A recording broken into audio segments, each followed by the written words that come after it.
You have a catalog of techniques, but you hesitate when something unexpected happens. That hesitation isn't a lack of moves, it's a lack of understanding. Most martial arts training follows a pattern. Someone shows you a technique, you drill it, you add it to your mental library. Over years, you accumulate hundreds of options. The assumption is that more techniques equal more capability. Under stress, your brain doesn't search through hundreds of options. It defaults to whatever is most deeply conditioned. That might be wrong for the situation. You can collect techniques your entire life.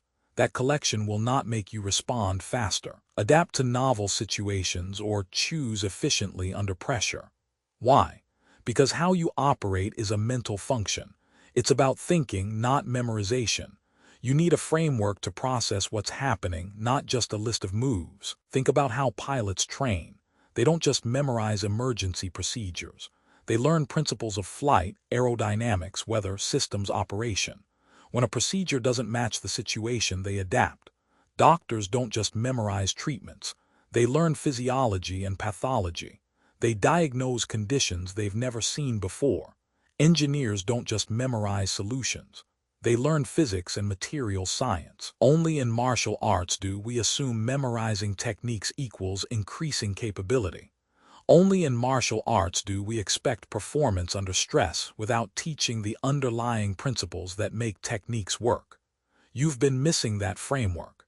You need to understand why techniques work, not just what to do. Traditional training gives you recipes. Follow this recipe, you get this dish. If ingredients are missing, or the kitchen is different, or you're cooking for more people than the recipe serves, you're lost. You need an understanding of ingredients, chemistry, and cooking principles. Then you can create dishes you've never made before. You can adapt to any kitchen. You can solve problems as they arise. The difference shows up when you face an unfamiliar attack. Traditional training. You search your memory for something similar, hesitate, hope for the best. Understanding-based training. You recognize the underlying pattern, understand what's happening, and respond with appropriate mechanics. You don't need to have seen that specific attack before. Techniques break down when conditions aren't ideal. You're tired. You're injured. The environment is unfamiliar. Your opponent is bigger or faster than expected. Traditional training collapses because it depends on ideal conditions. Understanding-based training lets you identify which elements are essential and which can be modified. You adapt instead of collapse. You know what the core mechanics are. You know how to adjust leverage, angle, or timing when your body can't execute the perfect version. This is the difference between having a tool and understanding how to use it. Under real stress, your body will fail you. Your understanding of principles will carry you through. When you learn something new with a framework, you see how it fits into patterns you already understand. Learning accelerates because you're not starting from scratch each time. You connect new material to existing principles. When you teach others, you give them principles that apply across all situations. They develop genuine understanding, not just mimicry. They can solve problems you haven't shown them. This is what builds complete capability. The path from beginner to advanced should be layered development of understanding, not random technique accumulation. You build a foundation of mechanics. Then you learn how those mechanics combine.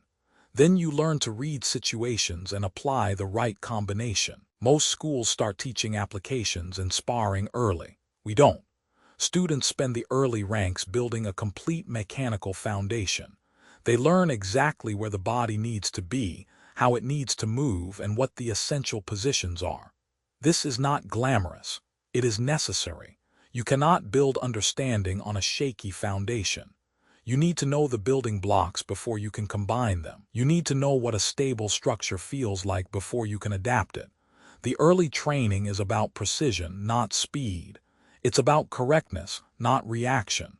This is where genuine capability starts. Skip this, and you are just collecting techniques. Stop collecting techniques. Start understanding combat. Your training should build a framework, not a catalog. That is what makes you capable under pressure.